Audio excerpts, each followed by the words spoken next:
Episode 3 की starting में सुयोन जब हथौड़े से उसका पैर तोड़ देता है और उसका पैर पूरी तरह से जख्मी करके वो वहां से निकल जाता है। वो रास्ते पे पहुंचता है लेकिन तभी उसके सामने चांदनी आ जाती है जो उसके स्कूटर पर उसके रास्ते से जा रही थी। अब सुयोन चांदनी को जब देखता है तो वो थोड़ा सा घबरा जाता है और चांदनी उससे पूछती है कि तुम यहाँ पर क्या कर रहे हो। तो सुयोन उसे बताता है कि वो यहाँ पे दरअसल वर्कआउट करने के लिए आया था और मैं अभी अपनी बाइक लेने जा रहा हूँ। इस बीच चांदनी उसके शूज को भी देख लेती है जिसपे खून लगा हुआ था, लेकिन वो इस पे ज्यादा ध्यान नहीं देती और वहां से चली जाती है। उसके बाद हमें दूसरे दिन सुबह का समय दिखाया जाता है जहाँ पर चांदनी कोलम्बेरियम में आती है और अपने भाई की याद में वो फ्लावर्स रखती है। वहां पर इमोशनल होकर सारी बातों को याद कर रही होती है कि कैसे उसके भाई के मरने से कई सारे लोग खुश हुए, और वो कहती है कि न जाने मेरा भाई यहाँ पर कैसे जी रहा होगा। जब वहां से निकल रही होती है तो वहां पर सियोन आ जाता है और वो भी वहां पर अपने भाई की याद में आया था। वो उसे देखकर तुरंत छुप जाती है और हमें यहाँ पर पता चलता है कि सियोन के भाई को मरे हुए 3 साल हो चुके हैं और वो अपने भाई को याद करने के लिए अक्सर यहाँ पर आया करता था। जैसे ही वो वहां से निकलता है वैसे ही चांदनी आकर उसके भाई की फोटो देख रही थी। जैसे ही वहां से निकलता है वैसे ही चांदनी उसकी जगह पर आती है और उसके भाई की फोटो देखती है, और तभी फिर से सियोन वहां पर आ जाता है और यहीं पर चांदनी सियोन को सच्चाई बताती है कि दरअसल वॉन्सॉक उसका जुड़वा भाई था। और सियोन ये सुनकर हैरान हो जाता है और वो पास ही के एक जगह पर जाकर बैठ जाते हैं जहाँ सियोन भी अपने भाई के बारे में उसे बताता है कि जो भाई उसका मर गया है वो दरअसल उसका बड़ा भाई था और एक दिन स्कूल में उसे काफी परेशान किया गया था। उसे कुछ स्टूडेंट्स ने टॉयलेट से जाने से रोका था और उसे मारा पीटा था, और इसी बीच मेरे भाई ने अपने पैंट में ही पेशाब कर दी थी, लेकिन फिर भी वो लोग नहीं रुके और उसे मारते गए, और इसका उन लोगों ने वीडियो भी रिकॉर्ड कर लिया था। और इसी वजह से मेरे भाई ने खुद को जान से मार डाला। और ये जो मंजर था वो उसकी माँ ने उसकी आंखों से देखा था, क्योंकि आज तक उसकी माँ भूल नहीं पाई है। अब सीन शिफ्ट होता है स्कूल की तरफ जहाँ बच्चे खुशी से झूम रहे थे क्योंकि सियोन ने जंग योंग की बुरी तरह पिटाई कर दी थी और उसे स्कूल से हमेशा के लिए निकलने के लिए धमकी दी थी। इसीलिए वो स्कूल छोड़कर जा रहा था और लोगों को ये नहीं पता था कि उसे किसने मारा है। लेकिन वो लोग बातें कर रहे थे कि जिसने भी उसे मारा पीटा है वो बहुत ही अच्छा काम किया है और वो जो बंदा है वो किसी हीरो से कम नहीं है। वो ये भी कहने लगते हैं कि हो सकता है कि वोंग सॉक को भी इसी बंदे ने मारा हो, क्योंकि स्टूडेंट्स को ये दोनों ही बहुत ही घटिया इंसान लगते थे। अब हम देखते हैं जहाँ बास्केटबॉल गेम चालू हो जाता है और यहाँ पर सोयोन काफी ज्यादा अच्छा खेल रहा था, लेकिन तभी ओसांग सोयोन को धक्का देकर गिरा देता है और ये पूरा सीन सोयोन को पसंद करने वाली लड़की जियोन देख लेती है और वो ओसांग से कहती है कि तुमने उसे धक्का क्यों दिया, तुम उसका मुकाबला नहीं कर पा रहे तो इसका मतलब ये नहीं है कि तुम चीटिंग करो। अब उन दोनों की बात इतनी ज्यादा बढ़ जाती है कि वो एक दूसरे को मारने पीटने के लिए तैयार हो जाते हैं। उसके बाद हम हॉस्पिटल में सुयोन और जियोन को देखते हैं और जियोन की बाह में मरहम पट्टी हो चुकी थी और वो रिकवर कर चुका था और दोनों उस हॉस्पिटल से निकल रहे होते हैं। लेकिन तभी ताइसो गलती से जियोन से टकरा जाती है, लेकिन वो तुरंत आगे बढ़ जाती है और जियोन उसे पहचान नहीं पाती। ताइसे दरअसल हॉस्पिटल में सियोना और उसके पिता से मिलने आई थी और सियोना काफी खुश हो जाती है क्योंकि उसके जो शोषण करने वाला था उसने स्कूल छोड़ दिया था। और ताइसे सियोना के पिता से पैसे लेती है क्योंकि उनके बीच डील हुई थी कि जंगयोंग को स्कूल से बाहर निकालना है, और वैसे लेकर ताइसो लॉकर के पास जाती है और उसके अंदर जाकर रख देती है। उसके बाद हमें जीआई वांगडो नाम के पुलिस स्टेशन चीफ को दिखाया जाता है जो डिटेक्टिव जिन को जंगयोंग के हमलावर का पता लगाने के लिए कहता है। अब सीन शिफ्ट होता है चांदनी और ओसांग की तरफ जहाँ चांदनी ओसांग को वॉन्सॉक के बारे में पूछती है और ओसांग उसे ज्यादा कुछ नहीं बताता, लेकिन ये सबकी तरह उसकी बुराई नहीं करता। ये बताता है कि वॉन्सॉक काफी अच्छा इंसान था और हम दोनों काफी क्लोज भी थे, लेकिन ओसांग उसे वो नहीं बताता जो चांदनी उससे निकलवाना चाहती थी। इसीलिए वो तुरंत हड़बड़ा के वहां से निकल जाता है। लेकिन चांदनी देखती है कि ओसांग ने अपना मोबाइल वहीं पर छोड़ दिया है और मोबाइल देने के लिए वो उसे आवाज लगाती है, लेकिन वो उसकी आवाज सुन नहीं पाता। चांदनी उसका मोबाइल लौटाने के लिए उसके पीछे जाती है और उसांग के घर पहुंच जाती है। यहाँ वो बहुत ज्यादा हैरान हो जाती है क्योंकि वो वहां पर जियोन को भी देखती है जो कि इसी घर में रहा करती थी, और जियोन को मोबाइल देकर वो वहां से निकल जाती है।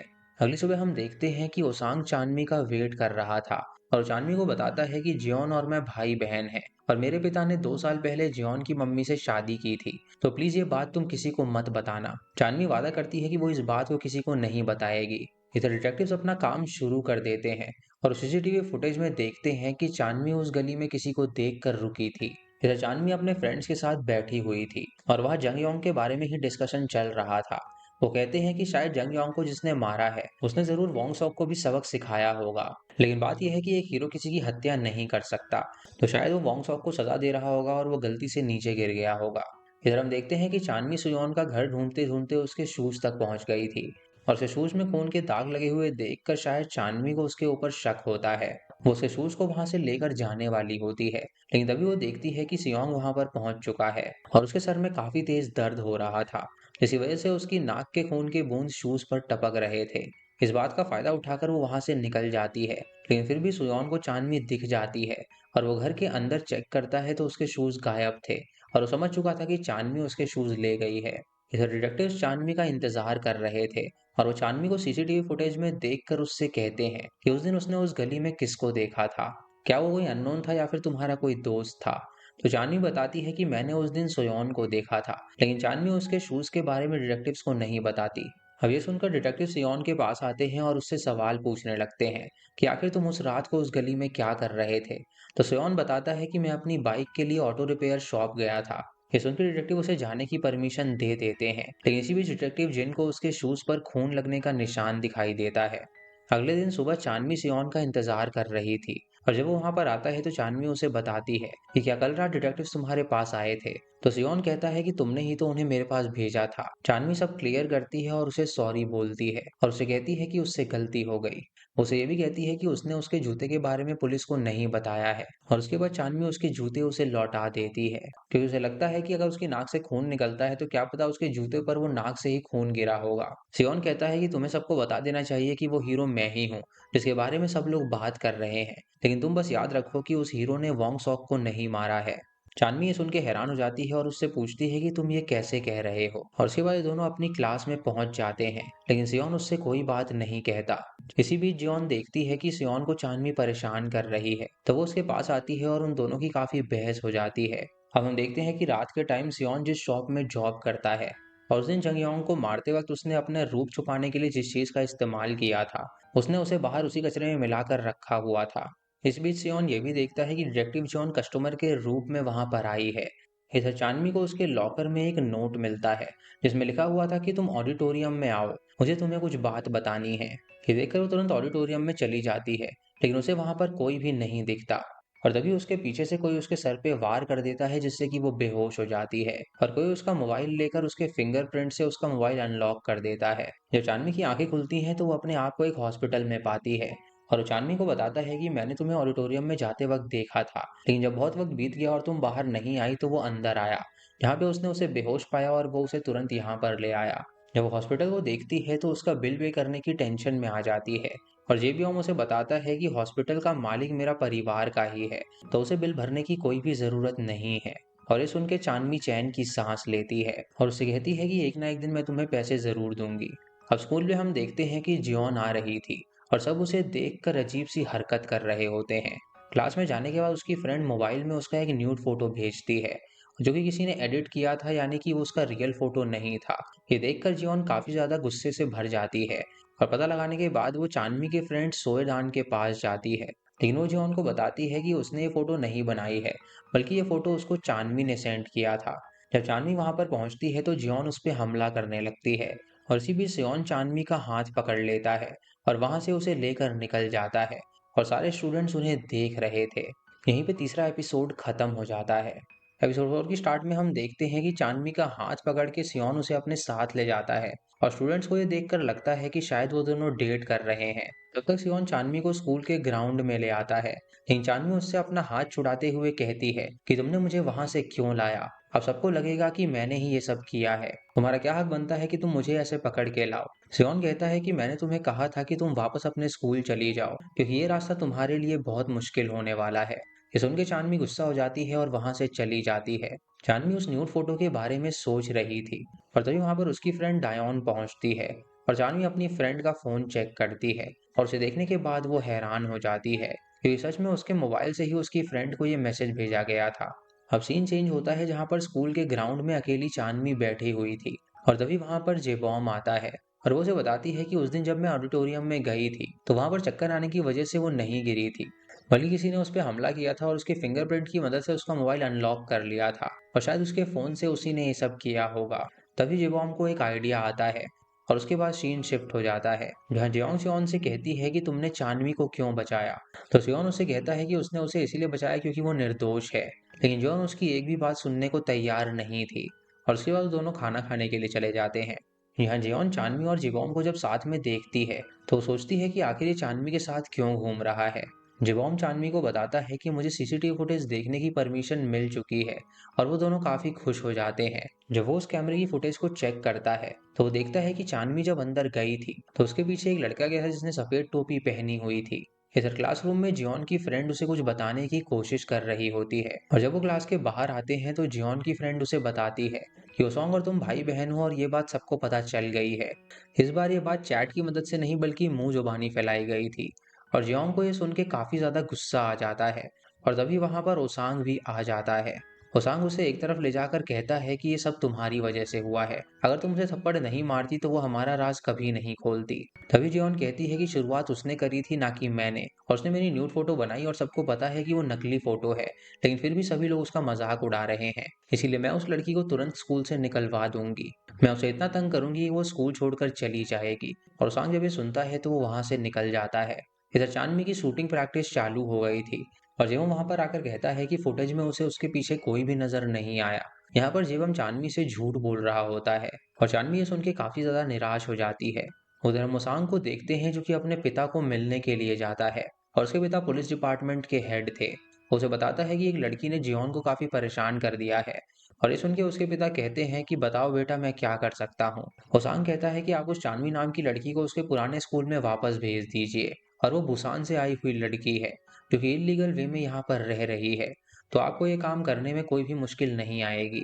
इधर चांदनी जब अपना मोबाइल देखती है तो उस पर जियोन का मैसेज आया हुआ था और वो उसे एक जगह बुलाती है मिलने के लिए। जब चांदनी उस जगह पर जाती है तो हम देखते हैं कि जियोन और उसकी फ्रेंड उसका मजाक उड़ाने लगते हैं और वो तुरंत उसे मारने भी लगते हैं। इसीलिए चांदनी को काफी ज्यादा चोट लग जाती है और तभी सियोन उन लड़कियों को देख लेता है और चांदनी को बचाने के लिए तुरंत वहां पर पहुंचता है, लेकिन तब तक जियोन और उसकी फ्रेंड वहां से निकल चुकी थी। जब सियोन चांदनी के सामने आता है तो चांदनी उस हालत में अपने स्कूटर पे बैठ के वहां से निकल जाती है और तभी सियोन को उस जगह पर चांदनी का पर्स मिलता है। इधर चांदनी जब हॉस्टल पहुंचती है तो देखती है कि उसके बहुत सारे न्यूड फोटोज दीवार पर चिपकाए हुए हैं और वो तुरंत उन फोटोज को निकालने लगती है। तभी वहां पर हॉस्टल का मालिक आ जाता है और उसे बताता है कि मेरे पास पुलिस आई थी और तुम्हें आज रात ही इस कमरे को खाली करना पड़ेगा। तभी वहां पर सियोन चांदनी का पर्स लौटाने आ जाता है और उसने हॉस्टल के मालिक और चांदनी की बातें भी सुन ली थी, इसीलिए वो उसे अपने घर चलने के लिए कहता है और दीवार की ऊंची जगह पर एक न्यूड फोटो रह जाती है। तो सियोन की नजर उस पर चली जाती है और वो दोनों मिलकर उसे निकाल देते हैं। चांदनी भी सियोन के घर जाने के लिए रेडी हो जाती है क्योंकि उसके पास और कोई चारा नहीं था। घर जाने के बाद चांदनी को भूख लगने लगती है और इसी कारण वो बाहर जाकर खाना खाकर आते हैं। उसके बाद वो चांदनी को बेड पर सुलाता है और खुद दूसरी जगह सो जाता है। इधर हम ओसांग को देखते हैं जो कि चांदनी और वोंग सॉन्ग के फोटोज और चैट्स देख रहा था और उसे यहाँ पे पता चल जाता है कि वो दोनों भाई बहन हैं। और हमें ये भी पता चलता है कि उस दिन ऑडिटोरियम में चांदनी को ईंट से ओसांग ने ही मारा था। सुबह में चांदनी नाश्ता बनाती है और वैसे तो सुयोन बिना नाश्ते के स्कूल जाता था, लेकिन चांदनी के कहने पर वो नाश्ता कर लेता है और उसके हाथ का खाना खाकर वो काफी ज्यादा खुश होता है। और उसके बाद वो दोनों स्कूल जाने के लिए निकल जाते हैं। स्कूल पहुंचने के बाद चांदनी को उस लॉकर में एक ऑडिटोरियम का 5वां पीरियड रखा था क्योंकि उसे लगता है कि ये जरूर जियोन की चाल होगी। जॉन उसके कुछ दूर पास ही खड़ी थी और वो तुरंत चांदनी के पास आकर उससे कहती है कि ना मैंने तुम्हारे न्यूड फोटोज को शेयर किया था और ना ही मैंने इस बारे में बताया है कि तुम और ओसांग भाई बहन हो, और तुम्हें ऐसा लगता है कि मैं तुमसे परेशान होकर ये स्कूल छोड़ के चली जाऊंगी, तो ऐसा बिल्कुल नहीं होने वाला। दूसरी तरफ जोसांग और जियान जिनको पता चल गया था कि चांदनी और वो लड़का भाई बहन थे। इधर तैसू ओसांग और जियोन का काफी ज्यादा मजाक उड़ाती है क्योंकि उसे पता चल गया था कि वो दोनों भाई बहन हैं और इस पर वो दोनों काफी ज्यादा चिढ़ते हैं। अब हम जंग योंग को देखते हैं जो कि ओसांग से मिलने के लिए स्कूल में आता है और यहाँ पे हमें पता चलता है कि ओसांग को जंग योंग ने कहा था कि वो उसके ऊपर हुए हमले का पता करे, लेकिन ओसांग को कोई सुराग नहीं मिल रहा था कि किसने उस पर हमला किया है। इसलिए जंग योंग उस पर काफी ज्यादा गुस्सा हो जाता है, लेकिन हम ये भी देखते हैं कि जंग योंग ओसांग से काफी ज्यादा डर भी रहा था। उसके बाद जंग योंग स्कूल के जिम में आकर मस्ती करने लगता है और इसी वजह से सोयोन की नींद खुल जाती है और इसी बीच यहाँ पर जेबम भी आ जाता है और इन्हें रोकने की कोशिश करता है। तभी जंग बॉम्ब का एक दोस्त जेबम को धक्का दे देता है और देखकर सियोंग तुरंत उठता है और जेबॉम की मदद करने आ जाता है और उसके बाद वो अकेला ही जंगयोंग के दोस्तों से लड़ने लगता है क्योंकि दरअसल सियोंग एक बॉक्सर था, इसलिए वो दोनों पर भारी पड़ता है और उनको बुरी तरह पीटता है, लेकिन जेबम सियोंग को रोक देता है। उसके बाद सीन शिफ्ट होता है चांदनी की तरफ, जहाँ पर एक ऑडिटोरियम में फिर से 5वां पीरियड पढ़ा होता है। चांदनी जब वहां पर पहुंचती है तो उस ऑडिटोरियम में एक वीडियो चलाई जाती है, जो कि एक आम वीडियो था, लेकिन तभी अचानक से वहां स्टूडेंट्स के पैरों तले जमीन खिसक जाती है। और खासकर चांदनी की, क्योंकि उस वीडियो में कुछ और नहीं बल्कि चांदनी का भाई वॉन सॉक था। इसमें साफ दिख रहा था कि वॉन सॉक को किसी ने धक्का देकर मारा है। ये देखकर चांदनी के होश उड़ जाते हैं और वो समझ जाती है कि वॉन्ग सॉक को मारा गया है। अब पुलिस भी इस केस को वापस से चालू कर देती है और उसांग के पिता, जो कि पुलिस डिपार्टमेंट के हेड थे, इस केस को डिटेक्टिव जेन और कैप्टन यांग के हाथ में सौंप देते हैं और उनको अपना बेस्ट देने के लिए कहते हैं। इधर जेवम उसांग को मिलने के लिए बुलाता है और वो उससे कहता है कि तुमने चांदनी के साथ ऐसा क्यों किया। पहले तो उसांग उसे कुछ भी नहीं कहता और नाटक करता है, लेकिन जेवोंग उसे वो सीसीटीवी फुटेज दिखाता है और उसे कहता है कि इस फुटेज में जो बंदा है वो तुम हो, क्योंकि जो चीज मैंने तुम्हें गिफ्ट में दी थी वही पहनकर तुम ऑडिटोरियम में गए थे। ये सुन के उसांग कहता है कि मैंने ही उसके सर पे ईंट मारी थी, क्योंकि मुझे उससे बहुत ज्यादा नफरत है। मैं उसे देखता हूँ तो न जाने क्यों मेरे अंदर नफरत पैदा हो जाती है। जेवम कहता है कि जो हुआ वो उसे, और इस बारे में चांदनी को वो कुछ भी नहीं बताएगा, लेकिन आइंदा से तुम चांदनी को तकलीफ नहीं पहुंचाओगे। जब जेवम वहां से जाने वाला होता है तो उसांग उससे पूछता है, क्या तुम्हें पता है कि चांदनी कौन है? वो वॉन सॉक की जुड़वा बहन है और मैंने खुद ये उसकी चैट में देखा है। जेवम जब ये सुनता है तो उसके चेहरे का एक्सप्रेशन ही बदल जाता है और वो तुरंत वहां से निकल जाता है। इधर हम तैसो को देखते हैं, जो कि अपना पार्ट टाइम जॉब खत्म करने के बाद वहां से निकल रही होती है और तभी उसके सामने जियोन आ जाती है और अपनी फ्रेंड की मदद से वो उसे बुरी तरह पीटती है, क्योंकि तैसो ने सुबह उसका मजाक उड़ाया था। अगली सुबह स्कूल में जब जेबम आता है तो वो उन्हीं जूतों को लटका हुआ देखता है जो कि उसने ओसांग को दिया था। फिर ओसांग वहां पर आकर उसे ये जताने की कोशिश करता है कि तुम इस जूतों के बल पे साबित करना चाहते हो कि उस सीसीटीवी फुटेज में मैं हूँ, लेकिन तुम ऐसा साबित नहीं कर पाओगे। इधर हम चांदनी को देखते हैं, जिसे अपने लॉकर में एक नोट मिलता है जिसमें लिखा था कि वो फर्स्ट पीरियड शूटिंग रेंज में उससे मिलने के लिए आए। अब स्कूल में पुलिस इन्वेस्टिगेशन भी शुरू हो चुकी थी और टीचर चांदनी को कहते हैं कि तुम काउंसलिंग ऑफिस में जाओ, लेकिन चांदनी को तुरंत शूटिंग रेंज जाना था और उधर वो जो डिटेक्टिव्स थे वो उसका इंतजार कर रहे थे। उन्हें लगता है कि हमें चांदनी पर शायद ज्यादा प्रेशर डाल दिया है। इधर चांदनी डिसाइड करती है कि वो शूटिंग रेंज में जाएगी, इसीलिए वो तुरंत वहां पर पहुंच जाती है और तभी उसके पीछे से एक शख्स आता है और वो कोई और नहीं बल्कि जेबम होता है और फोर्थ एपिसोड भी यहीं पर खत्म हो जाता है।